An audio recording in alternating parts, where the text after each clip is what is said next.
Je dois réussir avant de revenir. Mali, elle, essayait de comprendre. Mais certaines nuits, les questions devenaient trop lourdes.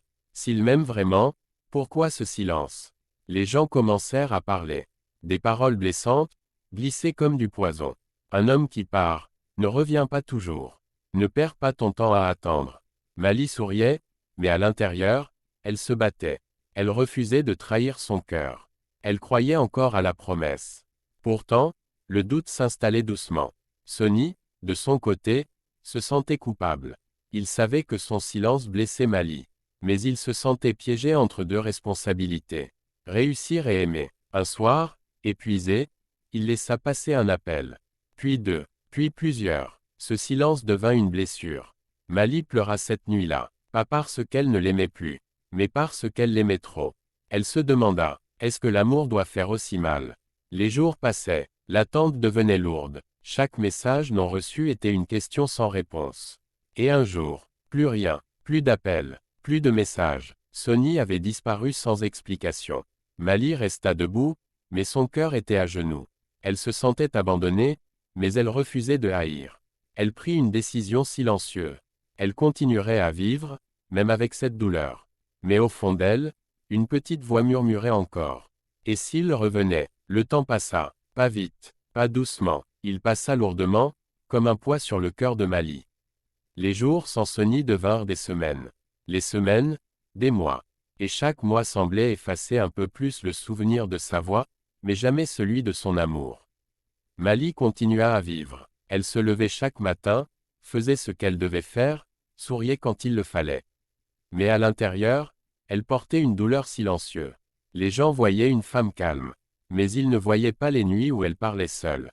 Les nuits où elle regardait son téléphone sans oser espérer. Les nuits où elle demandait à la vie. Pourquoi promettre, si c'est pour disparaître? Avec le temps, Mali changea. Pas parce qu'elle oublia Sonny, mais parce que la douleur la força à grandir. Elle recommença à écrire. Ses mots devinrent plus profonds, plus vrais. Elle transforma sa tristesse en force.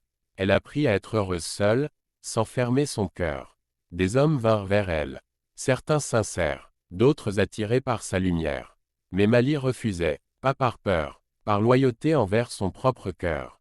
Je ne suis pas prête, disait-elle simplement. Elle avait appris une chose importante. L'amour vrai ne se remplace pas à la hâte. Pendant ce temps, Sonny vivait sa propre bataille. Loin de tout, il avait traversé des moments difficiles. La vie ne lui avait pas souri comme il l'espérait. Le travail, la pression, les échecs. Tout s'était accumulé. Sonny avait perdu confiance. Il avait eu honte de revenir sans réussite. Honte de regarder Mali sans pouvoir tenir ses promesses. Alors il avait choisi le silence. Un mauvais choix, mais un choix fait par orgueil et peur. Chaque nuit, il pensait à Mali. Il se demandait si elle l'avait oublié. S'il avait détruit la plus belle chose de sa vie. Un jour, après des années, Sonny toucha le fond. Et c'est souvent là que l'on comprend. Il comprit que l'amour ne demande pas la perfection. Il demande la vérité. Ce soir-là, il prit son téléphone. Ses mains tremblaient. Il écrivit un message qu'il effaça 10 fois. Finalement, il envoya simplement. Mali, est-ce que tu vas bien? Mali vit le message. Son cœur s'arrêta une seconde. Elle resta immobile. Le passé frappa à la porte. Elle ferma les yeux, respira profondément. La question n'était plus, est-ce que je l'aime encore? Mais plutôt, est-ce que je suis assez forte pour affronter la vérité? Le message de Sonny resta longtemps sur l'écran de Mali. Chaque mot pesait lourd. Des années de silence, de douleur, de doute, tout était contenu dans cette simple question. Mali, est-ce que tu vas bien? Mali relut le message encore et encore. Ses souvenirs affluèrent, leurs rires, leurs promenades, leurs promesses, leur silence, et toutes ces nuits où elle l'avait attendu sans jamais perdre espoir. Elle prit son téléphone, inspira profondément, et répondit. Oui, je vais bien, mais toi? Le lendemain, Sonny arriva en ville.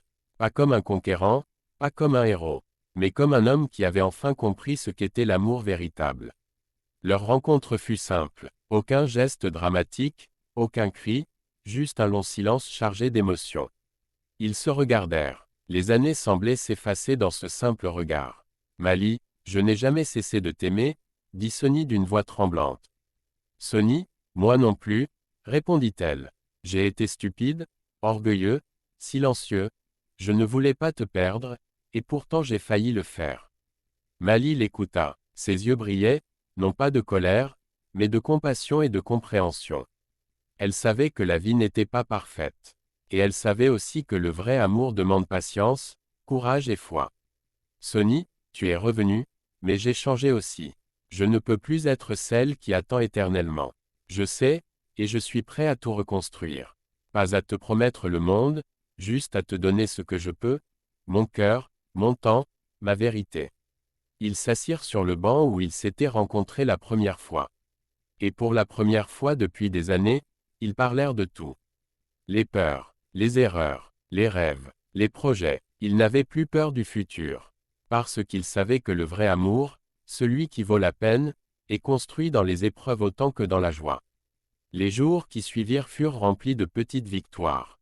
Rires partagés, mains serrées, discussions sans fin sous le ciel étoilé. Chaque moment devint un trésor. Chaque souvenir douloureux devint une leçon. Mali et Sonny avaient compris une vérité essentielle.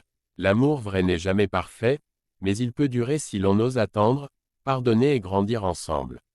Et ce jour-là, sous le coucher du soleil, Mali sourit et dit : « Sonny, je t'attendais, et je suis heureuse que tu sois revenu.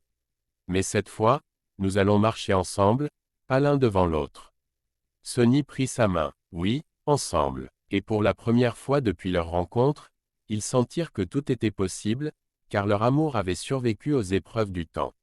Le vent soufflait doucement, les oiseaux chantaient au loin. Et Mali et Sonny, main dans la main, commencèrent un nouveau chapitre, rempli de promesses vraies, de rires, et d'une infinie tendresse. Cœur jaune fin.